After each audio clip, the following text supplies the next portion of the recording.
नमस्कार सभी को। आज मैं आपको भौम प्रदोष व्रत कथा सुनाने जा रही हूँ। भौम प्रदोष अर्थात मंगलवार को जो प्रदोष व्रत पड़ता है उसे भौम प्रदोष व्रत कहा जाता है।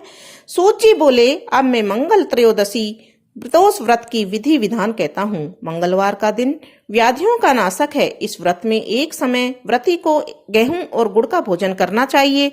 इस व्रत के करने से मनुष्य सभी पापों और रोगों से मुक्त हो जाता है।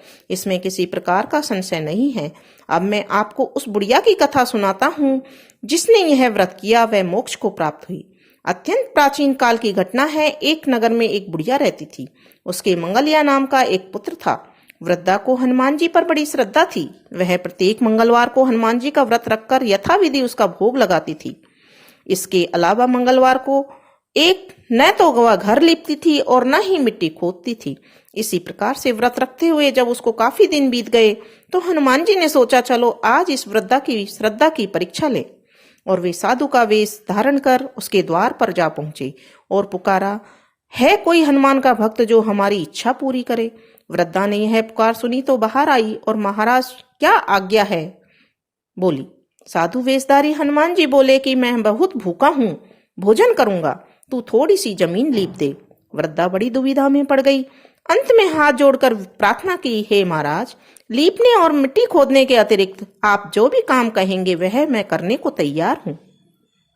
साधु ने 3 बार परीक्षा करने के बाद में कहा, तू अपने बेटे को बुला, मैं उसे औंधा लुटाकर उसकी पीठ पर आग जलाकर भोजन बनाऊंगा। वृद्धा ने सुना तो उसके पैरों के तले जमीन धरती खिसक गई, मगर वह वचन हार चुकी थी। उसने मंगलिया को पुकार कर साधु महाराज के हवाले कर दिया, मगर साधु ऐसे मानने वाले नहीं थे। उन्होंने वृद्धा के हाथों से ही मंगलिया को औंधा लिटाकर उसकी पीठ पर आग जलवाई। आग जलाकर दुखी मन से वृद्धा अपने घर के अंदर जा घुसी।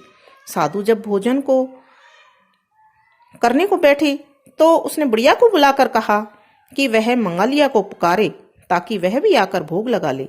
वृद्धा ने आंखों में आंसू भरकर कहने लगी कि अब उसका नाम लेकर मेरे हृदय को नहीं दुखाओ। लेकिन साधु महाराज नहीं माने। वृद्धा को भोजन के लिए मंगलिया को पुकारना पड़ा। पुकारने की देर थी कि मंगलिया बाहर से हंसता हुआ घर में दौड़ा हुआ आया। मंगलिया को जीता जागता देखकर वृद्धा को सुखद आश्चर्य हुआ। वह साधु महाराज के चरणों में गिर पड़ी। साधु महाराज ने उसे अपने असली रूप के दर्शन दिए। हनुमान जी को अपने आंगन में देखकर वृद्धा का जीवन सफल हो गया।